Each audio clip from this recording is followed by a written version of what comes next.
একমাত্র চিকিৎসক, যেখানে আমরা 85% জনগণের চিকিৎসা সেবা দিয়ে থাকি।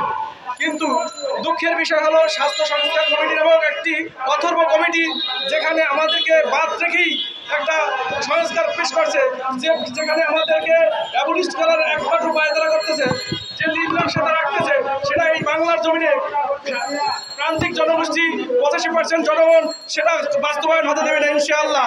আমরা চাই এই প্রান্তিক জনগোষ্ঠীর প্রাথমিক চিকিৎসা সেবার জন্য 1.5 যুগ ধরে নিয়োগ বন্ধ, এই নিয়োগ আবার নতুন করে চালু করা হয় এবং আমাদের যে অন্যান্য ডিপ্লোমাদের মতো 10ম গ্রেড বাস্তবায়ন হয়, আমরা সেটা চাচ্ছি। আমরা সুন্দর একটা প্রিফিক্স চাচ্ছি যেন আমরা জনগণের স্বাস্থ্য সেবা দিয়ে চিকিৎসক হিসেবে আমরা থাকতে চাই এবং আমাদের এখানকে চিকিৎসক হিসেবেই অভিহিত করতে হবে। যারা স্বাস্থ্য সংস্কার কমিটিতে আছেন তারা কোনো রকমই ভুল সিদ্ধান্ত নেবেন না। এই ভুল সিদ্ধান্ত খেসারত কিন্তু বাংলার জনগণ রুখে দেবে। আমরা বলতে চাই, স্বাস্থ্য সেবাকে বিশ্বের রোল মডেল হিসেবে দেখতে চাইলে উপসহকারী কমিটি মেডিকেল অফিসারকে বাদ রেখে কোনো রকমই স্বাস্থ্য সেবাকে আপনারা উন্নত সমুন্নত করতে পারবেন না।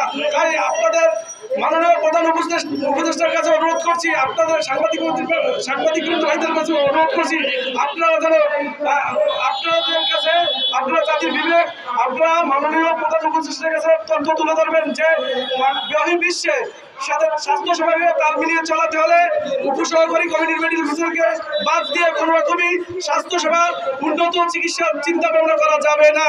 রেফারেল সিস্টেমের জন্য একমাত্র উপসহকারী কমিটির মেডিকেল অফিসারই দরকার। সেক্ষেত্রে আমাদেরকে যথাযথ মূল্যায়নের জন্য আপনাদের মাধ্যমে অনুরোধ করছি। ধন্যবাদ আপনাদেরকে, আপনাদের কষ্ট দিচ্ছি।